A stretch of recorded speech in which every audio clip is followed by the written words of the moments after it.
США увядуць суровыя санкцыі супраць Расіі і яе гандлёвых партнёраў. У выпадку, калі цягам 50 дзён не будзе дасягнутае пагадненне пра спыненне агню ва ўкраіне. Гэткую заяву зрабіў Дональд Трамп у авальным кабінеце падчас сустрэчы з генеральным сакратаром НАТО Маркам Руте. Маўляў, США зробяць мыты для Расіі памерам на 100%. Украіна ж, заяўляе Трамп, адчуе сябе мацнейшаю. США і НАТО дамовіліся пра пастаўкі зброі Украіне.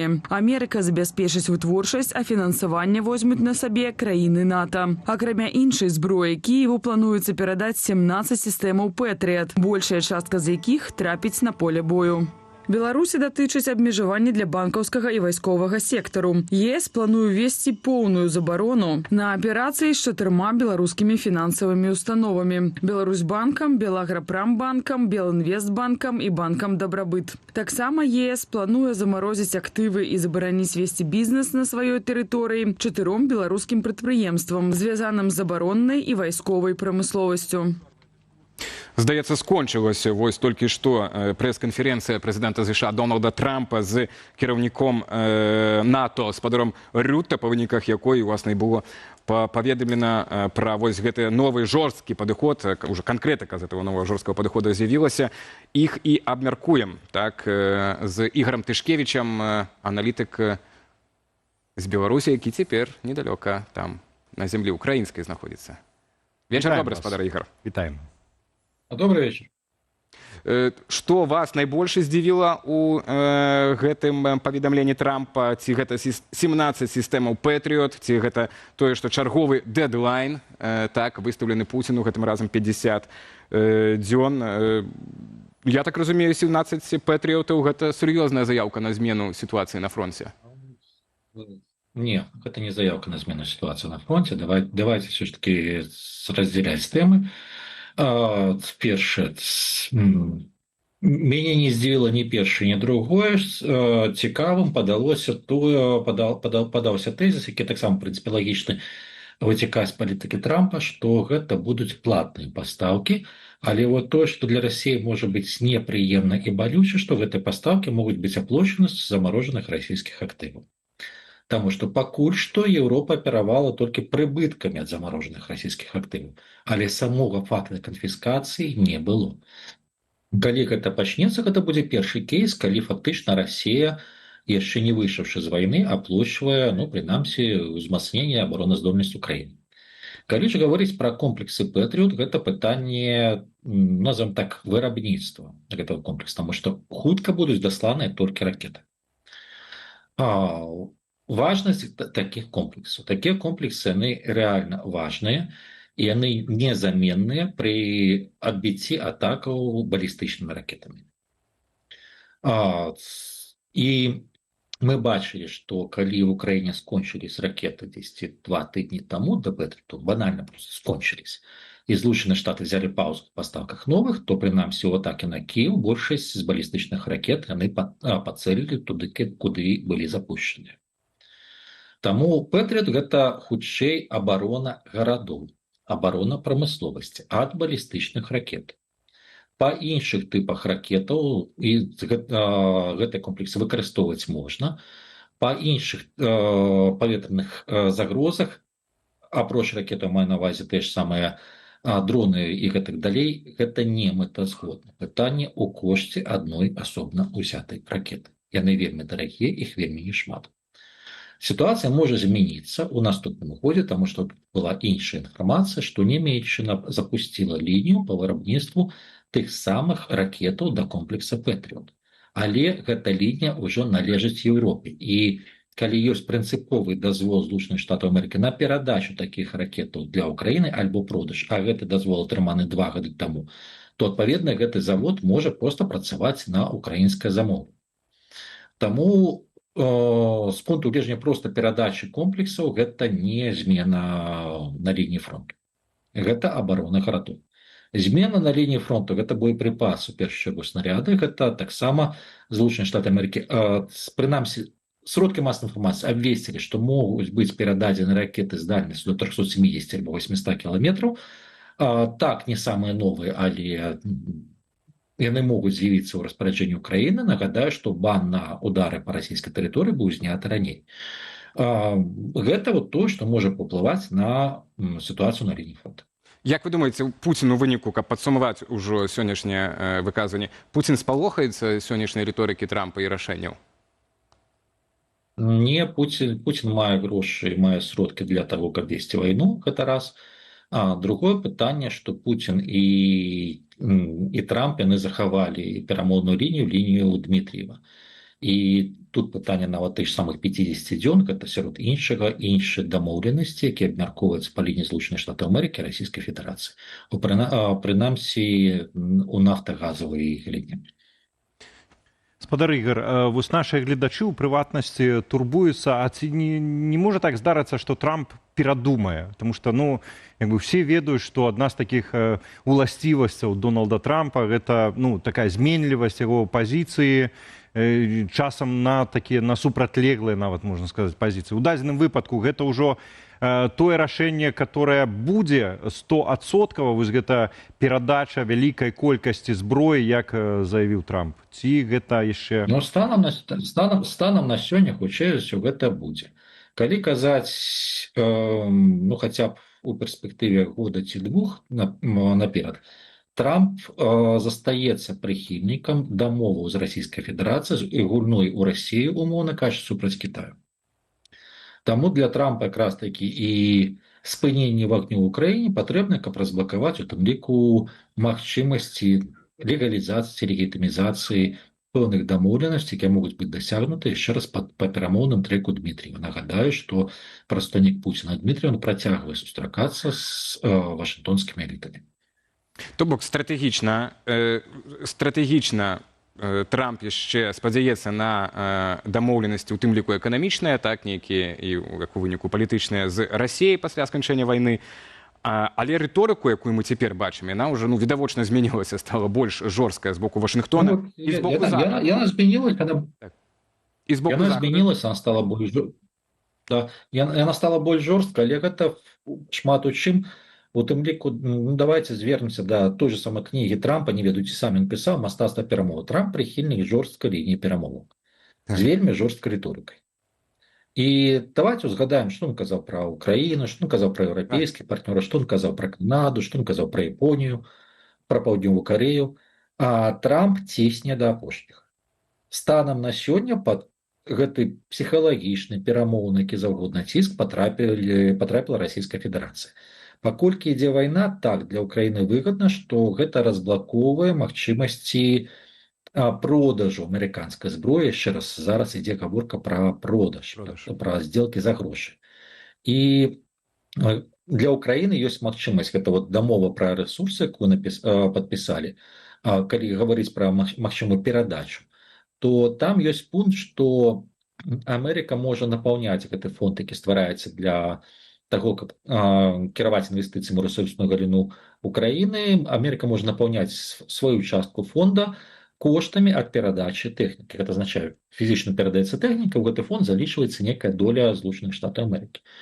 І тактычна на гэтым этапе для Украіны гэта таксама выгадна, таму што ў такім выпадку можна спадзявацца, што пэўная частка грошай она будзе такім чынам, пэўная частка тэхнікі она будзе такім чынам і перадавацца, не толькі прадавацца. Таму, паглядзім, у Украіны ёсць 1,5-2 месяцы на тое, каб скантактаваць. Будзе новы амбасадар у Вашынгтоне, будзе новы міністр абароны, паглядзім, як гэта маецца. Спадару Ігор, не былі б мы беларусамі, каб не запыталіся, так, а з Беларусю то што будзе? Вось, калі браць гэтыя заявы, жорсткія заявы, змену рыторыкі на больш жорсткую, як гэта будзе адбівацца на Беларусі? Будзе нейкім чынам альбо не будзе? Вось гэты медовы месяц, якога хацелася б Лукашэнку, што он там абдымаецца, з кімсьці дамаўляецца, гэта скончыцца, альбо наадварот, на гэта можа быць зробленая стаўка, каб адарваць яшчэ і Лукашэнку ад Расіі, наколькі гэта рэальна? Ваш прагноз. Казаць пра такую вялікую геапалітычную стаўку пакуль не выпадае, але трэк Келлога, ён застаецца актуальным. Гэта азначае, што кантакты з Злучанымі Штатамі Амерыкі верагодней за ўсё будуць працягвацца. І тут пытанне, што Вашынгтон цікавіць не толькі фактар Расійскай Федэрацыі, Вашынгтон цікавіць фактар узмацнення Пекіну ў нашым рэгіёне і ў прыватнасці ў Беларусі. Таму от нават з пункту гледжання візітаў амерыканскіх дэлегацый, Келлог гэта ўжо 4-й візіт, ну, то бишь, альбо 3-й публічна, назовем гэта так. Прыгадайце, вот калі амерыканскія дыпламаты або там супрацоўнікі іншых службаў вызнавалі, што яны былі ў Менску, гэта заўсёды адбывалася падчас актывізацыі, вот на працягу апошняга года, актывізацыі кантакту з Пекіном, таму што для Вашынгтона гэта трек таксама важны. Таму, калі Лукашенко хоча захаваць амерыканскі трек, так, з аднаго боку кантакты з Келлогом, з другого боку не дапускаць факапаў на кітайскім накірунку. Але наконт другого, для яго гэта цяжка. Ці азначае гэта, што Келлог прыехаў у Беларусь у выніку вось гэта кубачка гарбаты Лукашэнкі з Сі-Дзіпінем, і ці азначае гэта, што Лукашэнку варта пакуль што устрымацца ад падобных паездак і папіць дома вось гэта чай з малінам? Глядзіце, палітыка Злучаных Штатаў Амерыкі датычна кітайскага ўплыву, она вельмі цікава, залежна ад таго, ці паспеў Кітай увайсці ў тую ці іншую краіну. Калі інтарэсы Злучаных Штатаў Амерыкі прысутнічаюць больш моцна, то Вашынгтон хутчэй схільны выкручваць рукі, каб не дапускаць. А калі ж інтарэсы Китая ўжо ёсць, што называецца, на зямлі прысутныя, то ў такім выпадку Вашынгтон гуляе так званага добрага дядзюшку Сэма, які прапануе альтэрнатыву. Тыповы прыклад, ну, давайте узгадаем, гэта, ну, вот, рэдакцыя вашага канала знаходіцца ў Польшы. Польша працуе з Кітаем, яна разглядаецца як важны складнік з боку Китая проекта «Пас і шлях», і, адпаведна, незважаючы на гэта, Злучаныя Штаты кантачаць, і калі абгаворваецца у тым ліку кітайскі накірунак, яны гуляюць, назовем так, у добрага дядзюшку Сэма. Калі глядзець, напрыклад, пытанне Украіны, калі глядзець, напрыклад, свой час пытання Балгарыі, калі там, дзе амерыканцу не атрымалася глядзець пытанне Сербіі, там яны спрабавалі гуляць у злову дядзюшку Сэма. У Беларусі кітайскі інтарэс. Спадар Ігор, так, у нас не шмат уже часу застаецца, а вы у нас рэдка хацелася б максімальную колькасць тэмаў з вами актуальных зачапіць. Адна з іх, гэта вот быў Вашынгтон, а цяпер захад Брюссель, так, і 18-й пакет санкцый, паводле крыніцаў Reuters, так, сёння стала вядома, што все-таки ён будзе прыняты, нягледзячы там на блакаванне з боку некаторых краінаў ЕЗ, і нават тыя, што там датычаць блакаванні, которые былі там перашкоды, так, на шляху прыняцці гэтага дакумента, яны не датычаць менавіта нейкіх справаў звязаных з абмежаваннямі ў Беларусі, то бок ён будзе прыняты, і асноўныя банкі беларускія будуць абмежаваныя вельмі моцна. Это вельмі сур'ёзны удар і па звычайных беларусах, мы гэта шмат разоў абмяркоўвалі. Як вы думаеце, ці ў выніку вось гэтай больш жорсткай рыторыкі, которую мы цяпер чуем з аднаго боку з боку Вашынгтона, а з боку Брюсселя канкрэтныя санкцыі жорсткія, так, датычна Мінску, ці Мінск в прынцыпе будзе падатны на далейшы працяг дыалогу, так, з мэтай можа нават і вызвалення тых жа самых вязняў палітычных?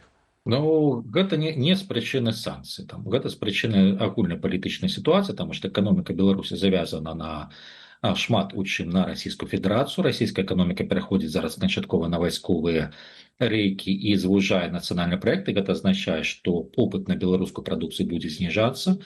На кітайскім накірунку ёсць абвал, допустим, по той же самой коаліцыі. Ну, гэта вынік, мягка кажучы, дзіўных крокаў з боку Менску пачатку года. Просто Пекін праводзіў выхаваўчую работу, але такія здзелкі, яны звычайна маюць 2-3-месячны лаг. Адпаведна, зараз мы бачым вынікі не надта разумнай палітыкі афіцыйнага Менску, мягка кажучы, лютага сакавіка. Таму маем, назовем так, адмоўна сальда і гандлю і сальда аперацыі. Для таго, каб нейкім чынам стабілізавацца, Беларусі патрэбны іншыя рынкі, Беларусі патрэбна змягчэнне пэўных санкцый. Незалежна ад таго, будуць новыя, скажем так, пакеты ці не будуць. Плюс ёсць ціск з Пекіну і свае ўласныя інтарэсы, адпаведна, афіцыйны Мінск спрабуе нейкім чынам выкручвацца. З пункту гледжання новых санкцый па банкаўскай сферы, ну, Спадару Ну, как Ігор, бы сказать, поднять стежок, что мы приняли санкции, это можно. Ведерко медалёў на шею повесить так само можно. С пункту гледжання ўплыву, окей. 60% гандлю з Расійскай Федэрацыі гэта альбо расійскі рублі, альбо юані. Дадаем сюды гандаль з Китаем, гэта юані. Дадаем сюды гандаль з азійскімі краінамі, гэта юані. Застаецца гандаль у далярах з частка афрыканскіх краін, хаця там таксама не ўсё так празрыста, тому што ёсць такая штука, як просто бадальны вываз золаца і алмазікаў у якасці аплаты. Гэта ўжо канвертуецца праз Аб'яднаныя Арабскія Эміраты. Дарэчы, ёсць вельмі класная пральня ў выглядзе Аб'яднаных Арабскіх Эміратаў, дзе можна праводзіць фінансавыя аперацыі, і застаецца ў такім выпадку толькі гандаль з Еўрапейскім Саюзам, у выпадку... які зменшаецца. У У такім выпадку ўплыў на эканоміку ён мінімальны. Удар па беларусах, якія жывуць в Беларусі, ось ён будзе канкрэтным. І вот тут у меня пытанне. З пункту гледжання еўрапейскіх чыноўнікаў, ім зручней все ж таки нейкім чынам пакараць Лукашенко, але ў такім выпадку варта бы звярнуць увагу на хаб в Аб'яднаных Арабскіх Эміратах, варта было б звярнуць увагу на то, куды летаюць беларускія транспартныя кампаніі авіяцыйныя в Афрыку і што яны вывозяць. І біць па гэтых асобах, таму што гэта балюча ўжо па кашальках, канкрэтна па кашальках. Ці трэба просто пакараць беларусаў, якія жывуць Беларусі. Ну окей, калі пакараць беларусаў, якія жывуць Беларусі, у мяне пытанняў няма. Так, ну і ў гэтай сувязі так, ёсць зато пытанне ў тым ліку і да офіса таго ж Ціханаўскага, да дэмакратычных беларускіх структураў, якія ў тым ліку і даюць жа інфармацыю, кансультуюць па тым, якія санкцыі нам варта, не варта, калі пытаюцца, так, не заўсёды пытаюцца. Ну, прашу прабачэння, але я баюсь кагосьці пакрыўдзіць, але я штосьці не бачу расследаванняў альбо аналітычных дакументаў, допустим, по шэрому гандлю зброі альбо гандлю каштоўнымі металамі з афрыканскімі краінамі. А гэта тое, што дае канкрэтныя грошы. Так, апошняе пытанне яшчэ хацеў бы вам все-таки задаць датычна, ну вось не ведаю наколькі, я думаю, што вы все-таки глыбока таксама і сочыце за дыскусіямі вось вакол тых палітвязняў апошніх, так, што адбываецца ў дэмакратычным асяродку. Больш ціснуць яшчэ раз на Лукашэнку і не ўзнагароджваць яго, скажам так, не ісці на саступкі падчас вось тых апошніх вызваленняў, а яшчэ больш чакаць на больш стратэгічныя змены, якіх там, пра якія кажа Павел Латушка, ад Лукашэнкі у выніку таго ж самага санкцыйнага ціску. У нас ёсць кароткае выказванне Франка Вячорка, ну, на хвіліну, так, вось я б вельмі хацеў бы, каб мы паслухалі і вы пракаментавалі, што вы думаеце, наколькі гэта рэалістычна, калі ласка. Розныя пазіцыі заўжды добра. У Святланы Ціханаўскай пазіцыя ніколі не мянялася. Яна заўжды казала адно і тое ж, што з аднаго боку трэба ціск, каб змусіць рэжым да дыялогу. Але да дыялогу не Лукашэнкі з захадам, а да дыялогу з беларускім грамадствам, тое, што рэжым не хоча рабіць. І нам трэба дабівацца сістэмных зменаў, незваротных зменаў, а не просто, што вызвалілі Ціханаўска, а зараз здымайце санкцыі. Менавіта гэта зараз рэжым прасоўвае. Усё, вызвалілі лідара ваша, а цяпер давайце адмяняйце санкцыі на калі. Не, гэта мала, трэба спыніць рэпрэсіі, вызваліць усіх альбо большасць. Я думаю, што вось гэтыя там заявы, яны ніяк не ўплываюць на працэс перамоваў. Зараз ёсць пэўная паўза, ну, пасля візіту Келага, але ён працягваецца. Мы ў камунікацыі з амерыканцамі, з еўрапейцамі, і зараз была супольная сустрэча з усімі дыпламатамі, усё працягваецца. Тое, што мы там баімся пакрыўдзіць Лукашэнку, не трэба баяцца яго пакрыўдзіць. Лукашэнку гэта патрэбна зараз у тым ліку, каб дабіцца нейкай там легітымізацыі. Ён разумее, што яму давядзецца ўсё роўна вызваляць палітычных вязняў, а нашая здача, каб ён вызваліў усіх. Вы бачыце наогул рэальнасць у тым, што Лукашенко будзе здольны пайсці на нейкія стратэгічныя саступкі, пра якія вось Франак кажа? Стратэгічна з пункту гледжання, назовем так, палітычнага дыялогу, ну, хіба ў фармаце такой паказухі. Станам на сёння, яшчэ раз, абгаворыцца трэк Келага. Гэта змена геапалітычнай прывязкі Беларусі. Без пытанняў дэмакратыі. Перад ягоным візітам The National Interest была вельмі цікавы артыкул, дзе в якасці прыклада гаварылась пра поспехі Амерыкі в кантакце з аўтарытарнымі рэжымамі. Калі не ставіць пытанне дэмакраты на першае месца. Паралельна з гэтым так могуць быць вызвалены палітвязні. На жаль, гэта не трэк дэмакратызацыі. Трамп гэта не тая асоба, якая выступае у першую чаргу за дэмакратычныя каштоўнасці, а пасля за бізнес. Трамп выступае за бізнес, а пасля за каштоўнасці. Пытанне па еўрапейскіх краінах, тут вельмі важна, наколькі зменіцца сітуацыя у кантактах са Злучанымі Штатамі Амерыкі. Пры гэтым частка еўрапейскіх краінаў яны таксама вядуць пэўныя кансультацыі з рэжымам Лукашэнкі. Ну і той же самий новословацький амбасадар, який не ведаў вручыў даверчай грамотнасці, не ўручыў, але фізічную менску. Гэта таксама пра нешта кажа. Так, Таму працэсы ідуць. гэта пытанне, якое будзе вырашацца з пункту гледжання якраз такі арыентацыі Беларусі. Ці беларускія дэмакратычныя сілы змогуць нейкім чынам трансфармавацца і знайсці сваю выгаду, каб іх пачулі гаварыць на той мове, на якой зараз пачынаюць гаварыць у тым ліку тыя ж самыя дыпламаты, ці не, гэта ўжо пытанне да дэмакратычных сілаў, таму што мы маем кейс палітыка, прэзідэнт электа, якого называлі пан прэзідэнт, які не здолеў змяніць сваю рыторыкі паводзіны. Гэта Хуан Гуайдо, Венесуэла. Так. Я папярэджваў гады 2 таму, што, на жаль, нашы дэмакратычныя сілы ідуць алгарытму Хуана Гуайдо. Яшчэ можна адвярнуць. Яшчэ ёсць час і ёсць магчымасць. Для гэтага трэба ўключаць галаву. Так, ну і унутры так все-таки дэмакратычнага лагеру шмат адносна гэтага сур'ёзных і глыбокіх дыскусій, таму да, я думаю, што змены нейкія адбудуцца. Дзякуй вялікі, спадар Ігар, за выдатную, за сённяшнюю размову, за час для нас. Ну а мы, спадарству, нагадаем, што палітычны аналітык Ігар Тышкевіч быў з намі на сувязі.